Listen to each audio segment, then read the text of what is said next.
Individuals with avoidant attachment styles often face unique challenges in their pursuit of happiness and fulfillment.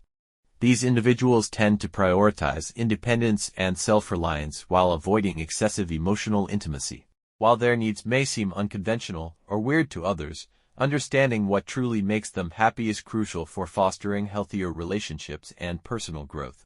Below, we explore some of the unusual but essential things avoidants need to be happy, supported by insights from psychological research, expert opinions, and trusted sources. 1. Space to breathe, the need for autonomy. Avoidants thrive in environments that respect their need for independence. Research by Dr. Amir Levine, author of Attached, highlights that avoidants often perceive closeness as a threat to their autonomy. For them, happiness comes from knowing they are free to make their own choices without fear of being smothered or overly controlled.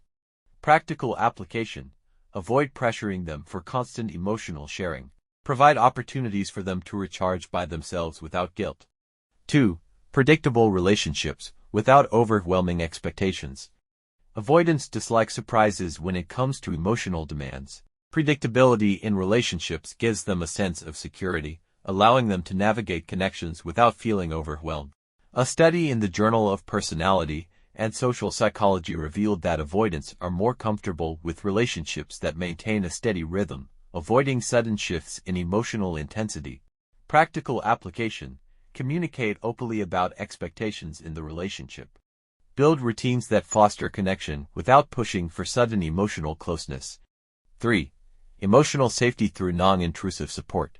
Avoidants often struggle with vulnerability but still crave emotional safety.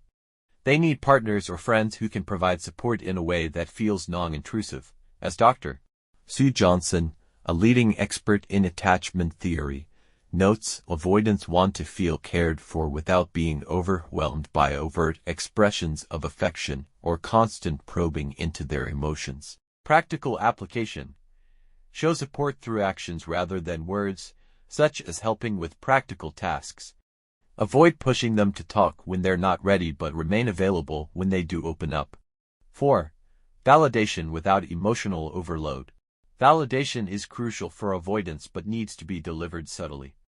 Avoidants often downplay their own emotions, so overt emotional affirmations may feel uncomfortable or excessive, according to research by Dr. Philip Shaver, a pioneer in attachment studies. Avoidants respond well to quiet acknowledgement of their efforts and feelings, without exaggerated expressions. Practical application: compliment their strengths or acknowledge their contributions in a matter-of-fact way. Respect their boundaries when discussing sensitive topics. 5. Solitude as a source of renewal. Unlike individuals with secure attachment styles, avoidants often need solitude to recharge and process their emotions. This is not a sign of indifference but a mechanism to maintain emotional balance.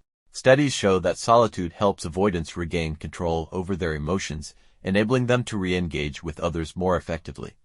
Practical application: encourage them to take breaks or engage in solo activities without judgment. Avoid misinterpreting their need for solitude as a lack of interest in the relationship. 6. Intellectual stimulation over emotional intensity. Avoidants often find happiness through intellectual engagement rather than deep emotional exchanges. They are more likely to thrive in relationships where meaningful conversations and shared interests take precedence over emotional vulnerability. Practical application: engage them in discussions about topics they're passionate about. Focus on shared hobbies or intellectual pursuits to strengthen the bond. 7. Subtle affection that respects boundaries. While avoidants may shy away from overt displays of affection, they still appreciate small, meaningful gestures that convey care without intruding on their space. A touch on the shoulder, a thoughtful gift, or a simple acknowledgement can make them feel valued without overwhelming them. Practical application: practice low-key ways to show affection, like leaving a kind note or making their favorite meal. Be patient with their discomfort around more overt displays of love. 8. Respect for their coping mechanisms. Avoidants often cope with stress or emotional challenges in ways that might seem unusual to others, such as retreating into work or hobbies. It's important to respect these strategies as part of their process, even if they don't align with conventional methods of dealing with emotions. Practical application: Avoid criticizing their coping mechanisms. Instead, offer gentle suggestions if necessary. Support their preferred ways of handling stress without trying to fix them. 9. Opportunities for growth without pressure. Avoidants are often happiest when they feel they can grow as individuals without being pushed or judged. They value self-improvement but dislike feeling forced into it by others. Practical application. Encourage personal development in a non-judgmental way. Provide resources or suggestions without imposing expectations.